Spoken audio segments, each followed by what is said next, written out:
Olá, eu sou a Cíntia Fukuda e hoje nós vamos aprender, ou seja, eu vou falar sobre a matemática básica, mais precisamente a linguagem matemática, porque essa daqui é uma das questões, né? É um dos assuntos mais importantes, porque ele traduz tudo aquilo que é do nosso cotidiano para a matemática.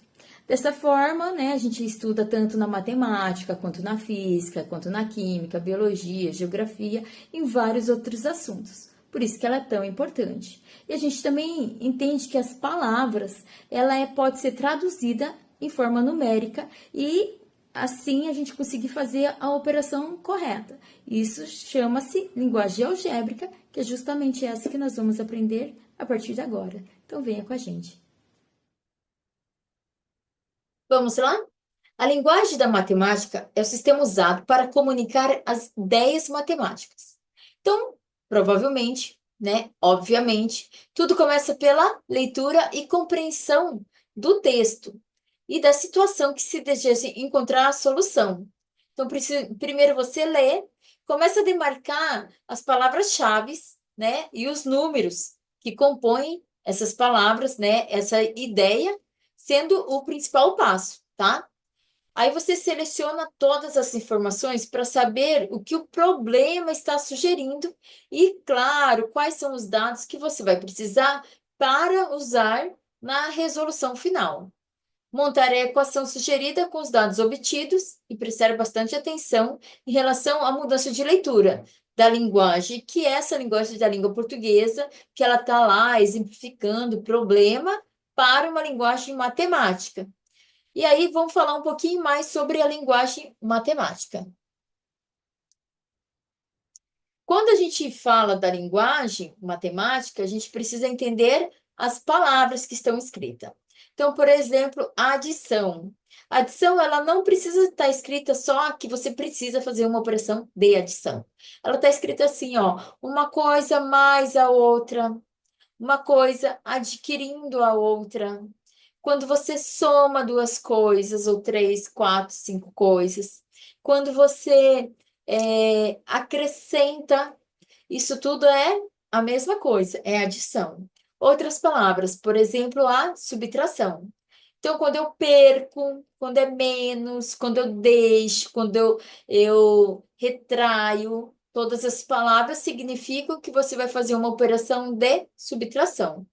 E aí, quando a gente fala de produto, né, um valor por outro, né, um valor, o produto de um valor por outro, significa que esses valores estão se multiplicando, assim como a palavra de. Então, eu falo assim, um terço de 30. Então, eu vou pegar essa fração, um terço de, e multiplicar por 30. Então, esse é um exemplo. Outro exemplo é quando você fala a razão de um número por outro. Ou a palavra por, que significa também divisão. Então, eu tenho lá, 30%. É 30 dividido por 100. Então, esse é um outro grande exemplo. Outras coisas que você tem que prestar muita atenção é quando você pronuncia um fator desconhecido. Esse fator desconhecido é uma incógnita, você pode colocar qualquer letra. Aí que está um negócio, né? Ah, por que tem letra na matemática?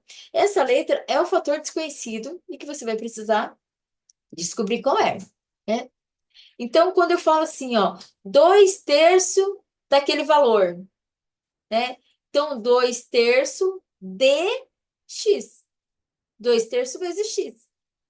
O triplo desse valor. 3 vezes um valor, eu coloquei y aqui, tá? Então, 3 vezes, porque é o triplo de um valor. Que valor é esse? É o desconhecido. O triplo, 3 vezes. 3 vezes y. Acrescentado de 10, mais 10. Ó, acrescentado. A soma de dois números consecutivos. Eita, e agora, né? Se eu tenho um valor consecutivo, que número é esse? Não conheço. Eu dei aqui o número z. E aí, qual que é o seu consecutivo? É o z mais 1. E aí ele fala assim, ó, a soma dos dois consecutivos. Esse número que eu desconheço, o consecutivo dele é o z mais 1. Então, a soma desses dois. E é assim que a gente resolve, né? Essas frases, ela tem essas traduções algébricas. Quando a gente fala assim, uma operação algébrica, é uma operação que são números ou letras, e letras, talvez, que você vai realizar uma das quatro operações. Até mesmo a exponenciação, né? E a fatoração também entra nas questões algébricas, tá? Então, assim, a gente tem essas questões, né? Mas tem muito mais do que essas que foram mostradas aqui, porque elas foram usadas apenas como exemplo de situação que pode acontecer nos problemas que virão. Então, algumas questões do Enem para a gente entender na prática como isso acontece. Uma tubulação despeja sempre o mesmo volume de água por unidade de tempo. Eu vou usar uma canetinha aqui para ficar mais fácil para a gente ver. Ó, volume. Eita, essa. Calma aí. Pegar uma mais fortinha, né? Volume de água por unidade de tempo. Em uma caixa d'água, o que significa dizer que a vazão d'água nessa tubulação é constante. Nessa junção dessa tubulação com a caixa d'água, há instalada uma membrana de filtragem, cujo objetivo é filtrar eventuais impurezas presentes na água, combinando o fluxo de água. Aí ele vai falar assim, ó, o fluxo de água através da superfície da membrana é diretamente proporcional. Agora a gente vai entender um pouquinho de outras palavrinhas. Diretamente proporcional. Aqui, a vazão da água. Como que é a vazão da água? Volume de água por unidade do tempo. Aí ele fala assim, medida em mililitro por segundo. Então, calma aí. Vamos, vamos pegar uma letrinha aqui, ó. Então, ele vai falar o seguinte. Ele quer saber o fluxo de água. Ele é medido em mililitro, ó, mililitro por, então significa divisão, segundo, inversamente proporcional à área da superfície da membrana, ó, vezes inversamente proporcional é uma divisão. A superfície da área da membrana medida em centímetro quadrado. Centímetro quadrado. Ó, agora ele quer saber o seguinte: qual a unidade de medida adequada para descrever o fluxo de água que atravessa a superfície da membrana? Mililitro por segundo vezes, que é o segundo, vezes o centímetro quadrado, né? Então, aqui, ó, mililitro dividido por segundo vezes o centímetro quadrado. Onde que tem isso aqui? Ó, mililitro, centímetro quadrado e segundo. Letra C. Em seguida, vamos fazer mais uma questão. Deixa eu limpar aqui. Próxima questão.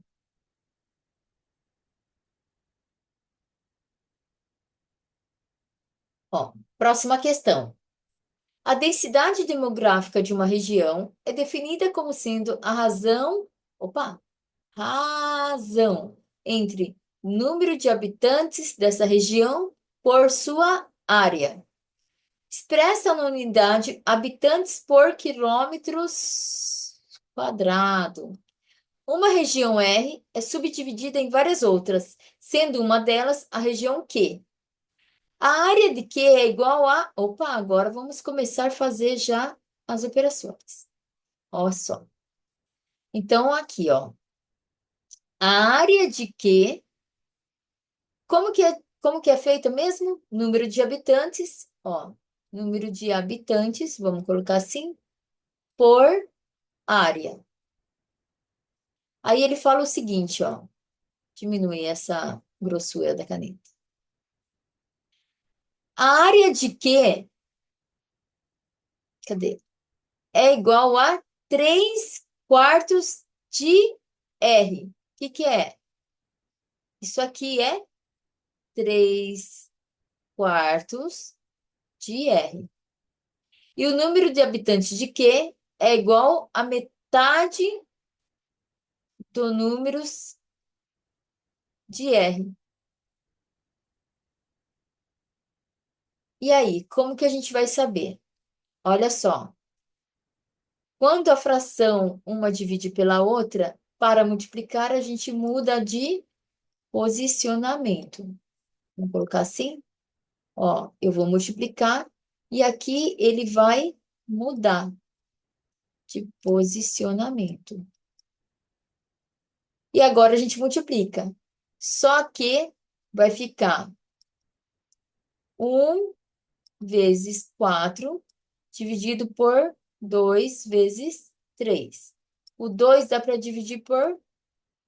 O 4 dá para dividir por 2. Então, vai ficar 2 terços. Aonde que está isso? 2 terços, letra E.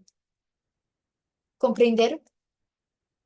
Então, ó, tudo que a gente está lendo consegue colocar exatamente na equação e aí a gente consegue fazer uma expressão algébrica.